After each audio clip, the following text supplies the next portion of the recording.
It was a warm, beautiful day in the early evening in Butler Township in the great Commonwealth of Pennsylvania. Music was loudly playing, and the campaign was doing really well. I went to the stage, and the crowd was cheering wildly. Everybody was happy. I began speaking very strongly, powerfully, and happily, because I was discussing the great job my administration did on immigration at the southern border. We were very proud of it.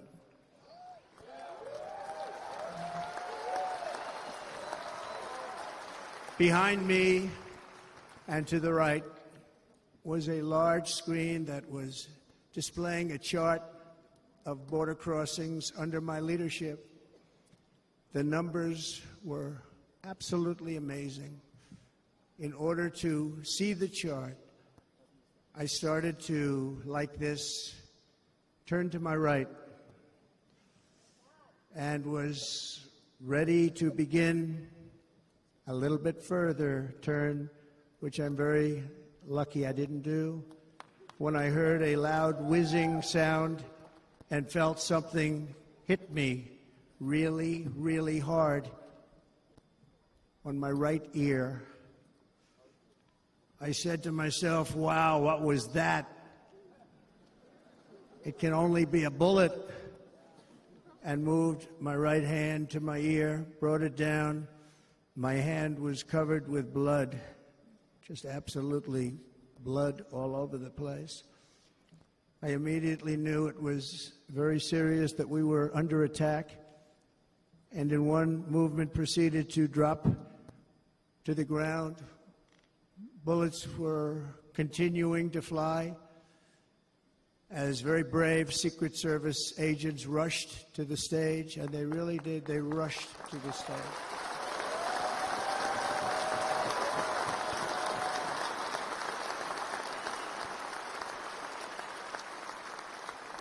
These are great people, at great risk, I will tell you, and pounced on top of me so that I would be protected. There was blood pouring everywhere, and yet, in a certain way, I felt very safe because I had God on my side. I felt that.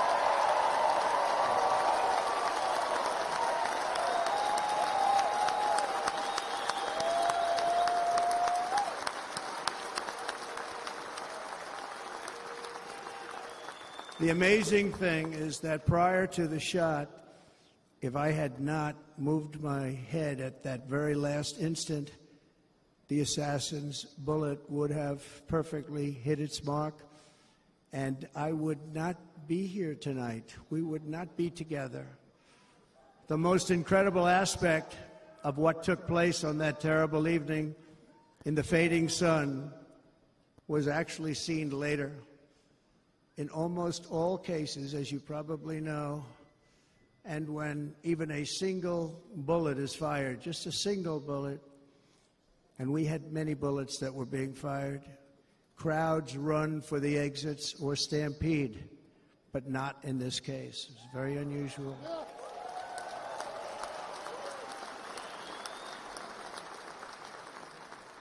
This massive crowd of tens of thousands of people stood by and didn't move an inch. In fact, many of them bravely, but automatically stood up looking for where the sniper would be. They knew immediately it was a sniper, and then began pointing at him. You can see that if you look at the group behind me. That was just a small group compared to what was in front. Nobody ran, and by not stampeding, many lives were saved. But that isn't the reason that they didn't move. The reason is that they knew I was in very serious trouble. They saw it. They saw me go down. They saw the blood and thought, actually most did, that I was dead. They knew it was a shot to the head. They saw the blood. And there's an interesting statistic. The ears are the bloodiest part. If something happens with the ears, they bleed more than any other part of the body.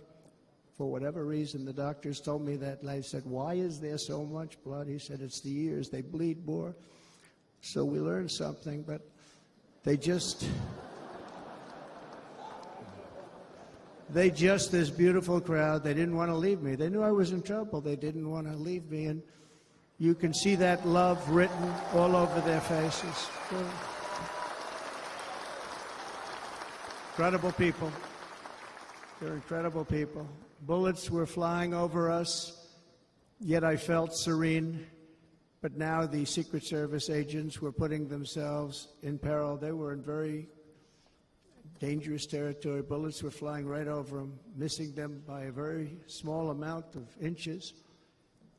And then it all stopped.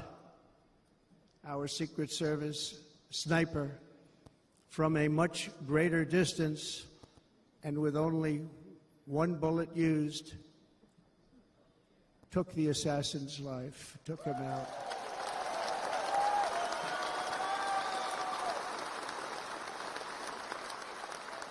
I'm not supposed to be here tonight. Not supposed to be here. Yes, you are. Yes, you are. No.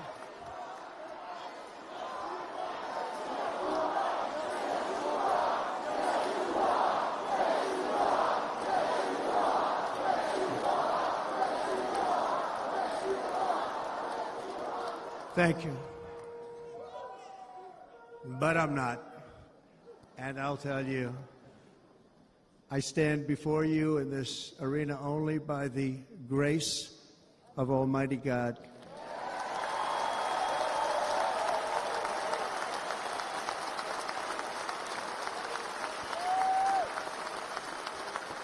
In watching the reports over the last few days, many people say it was a providential moment. Probably was. When I rose, surrounded by Secret Service, the crowd was confused because they thought I was dead, and there was great, great sorrow. I could see that on their faces as I looked out. They didn't know I was looking out. They thought it was over. But I could see it, and I wanted to do something to let them know I was okay. I raised my right arm, looked at the thousands and thousands of people that were breathlessly waiting, and started shouting, "Fight, fight, fight."